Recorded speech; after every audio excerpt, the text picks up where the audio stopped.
Good day, everyone.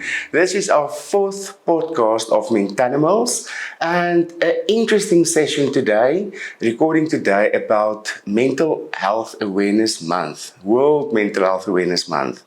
So we are going to focus specifically today on different aspects of mental health, but mainly we're going to focus on bullying.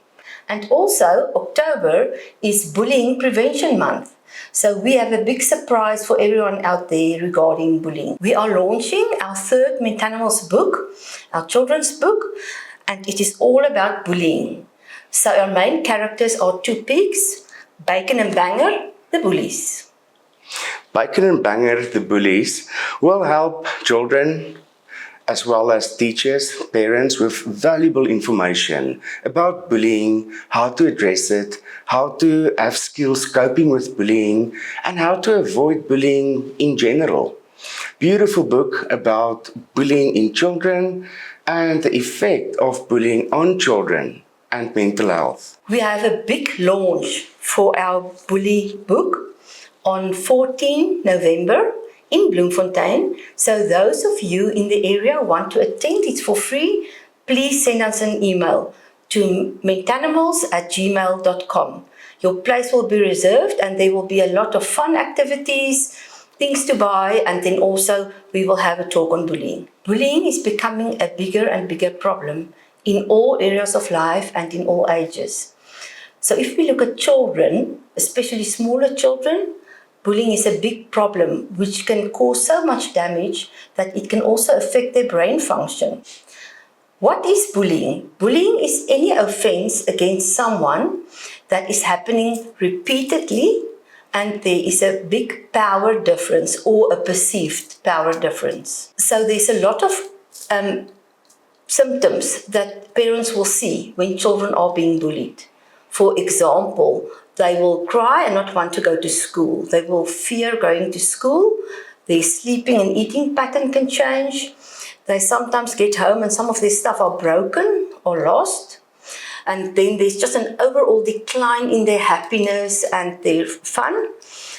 A lot of stomach ache, headache, lots of complaints regarding going to school.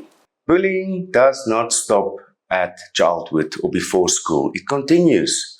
When we look at adolescents or teenagers, there's a whole new field of bullying opening up called cyberbullying. When we look at cyberbullying, it's important to remember the definition thereof. It is an intentional harassment on a social media platform or a computer or even text messages, anything like that. The purpose of cyberbullying is to decrease a person's self-esteem, exposing them, spreading false information. There are a few signs of cyberbullying that we need to take care of and look into. One of them might be changing your phone or device or cell phone number. Even disconnecting from your social media platforms because of harassment or images being shared about you. Another sign would be to avoid speaking to a certain group of people at school, at home. You become more withdrawn and socially totally isolated. Because the person is harassed, it feels the same way of victimizing a person, and when we look at victimization, we also need to consider trauma. As well with trauma, please, I refer you back to the previous session that we recorded on PTSD and trauma related. Cyberbullying is no different. Nowadays, it's becoming more and more difficult with cyberbullying because of technology and applications that can easily edit a photo, and in order to use that as an embarrassing moment for teenagers. Parents want to know what to do when they find out that their child is being bullied. I refer back to our new book, Bullies, and Bacon and Banger, the Bullies. There will be a lot of valuable information about this subject, but in short, teach your child that there are 3 steps when they are being bullied. First, they must tell the other person stop, and then immediately they must walk away and they must tell an adult. So we call it stop, walk, tell. Then as a parent, Don't ignore any stories about bullying. Sometimes we think that that's just a small incident. For the child, it is really not. And then it is important for the adult. You are the person where your child must feel safe. So you must protect your child. So to go to the teacher or the headmaster as soon as possible. Make them aware of what's happening. But it's also important then, while they are handling the situation, to empower your child. We always see that, for example, if children start taking karate or self-defense classes, even though they're not going to use it, it empowers them a lot. And they need to know that if there's no reaction to the bullying can stop. It is also important when we look at cyberbullying and what we can do to protect ourselves. The first one is a very strong password. Make sure it has special characters and it's not the same for every platform you have. Secondly, I think it's important that the person protects themselves by blocking their accounts, only limited access, make sure you don't share any personal information on your social media platforms, and then if you need and can install the two-step verification process, that's also very, very helpful. When exposed to cyberbullying, the first thing you need to remember is, like Este mentioned, block the person. Walk away and tell someone. It's important to document all the information that happened, and if the school can't help you, we need to consider even involving the police. The thing of cyberbullying, it stays a crime. Because of the POPI Act and protection of private information, it is very important that we can't share information of a learner, a student, a photo, or anything of other people. The main thing about cyberbullying that we need to consider is the intention behind what the person wants to do. I think it's also important to see whether it is a repetitive behavior.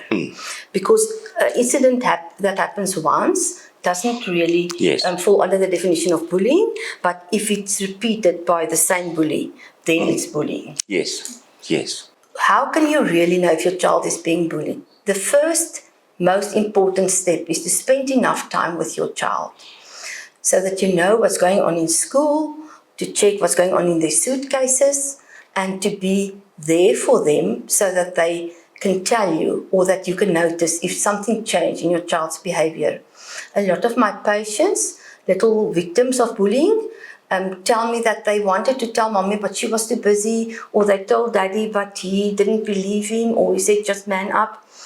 Really, bullying can change your child's brain in a negative way.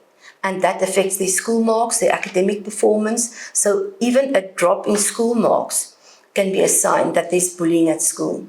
With little ones, it's very difficult for them to really tell what they feel and what's going on. So I use this in my practice, but I think it's a good thing for parents to use every evening when they sit at the table, is to have a paper like this and ask the children, what made you feel happy today? Who made you sad today? Who made you angry? And what are you scared of?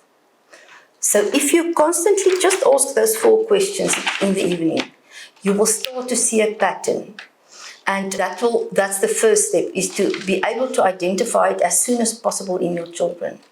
And then, if it's a school, and we said go to the school, discuss it with the teacher, if the school doesn't do anything, you can take your child out of that school.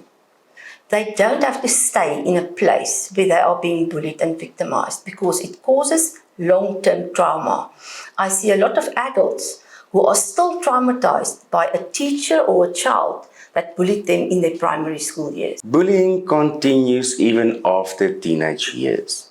You get your boss that bullies you as an employee, your neighbor, any person that is taking you for granted and even harass you in any form is a form of bullying. Just remember that bullying is not just physical hurt.